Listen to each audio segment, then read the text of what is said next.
وہ بچہ جس نے اپنا مصنوعی ہاتھ بنایا۔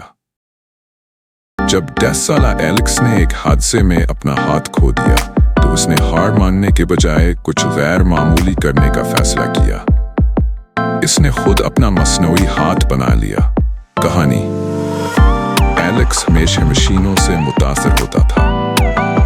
وہاں پر انہیں گھڑی اور کھلونا کاریں کھول کر یہ دیکھنے کی کوشش کرتا کھوہے سے کام کرتی ہیں، لیکن جب ایک حادثے میں اس کا دایاں ہاتھ ضائع ہو گیا تو ایسا لگا جیسے اس کے خواب بکھر گئے۔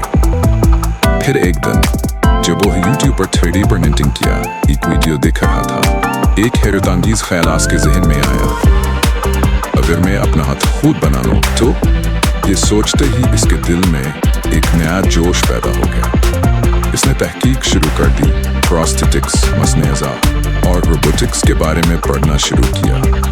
اسکول کے استاد مسٹر رابرٹس اور آن لائن ویڈیوز کی مدد سے اس نے ایک سادہ لیکن مؤثر مصنوعی ہاتھ ڈیزائن کیا۔ کئی مہینوں کی محنت، ناکامیوں اور تجربات کے بعد آخر کار وہ کامیاب ہو گیا۔ جب اس نے پہلی بار اپنے نئے ہاتھ کی انگلیاں موڑیں تو خوشی سے اس کی آنکھیں چمک اٹھیں۔ میں نے کر دکھایا، وہ خوشی سے چلایا۔ لیکن کہانی ختم نہیں ہوئی۔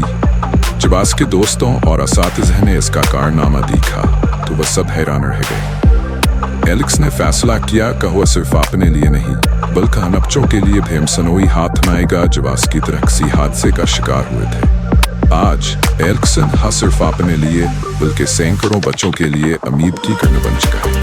اس نے دنیا کو دکھا دیا کہ اگر ہم طاقت جذبہ ہو تو کوئی بھی رکاوٹ آپ کے خوابوں کا راستہ نہیں روک سکتی۔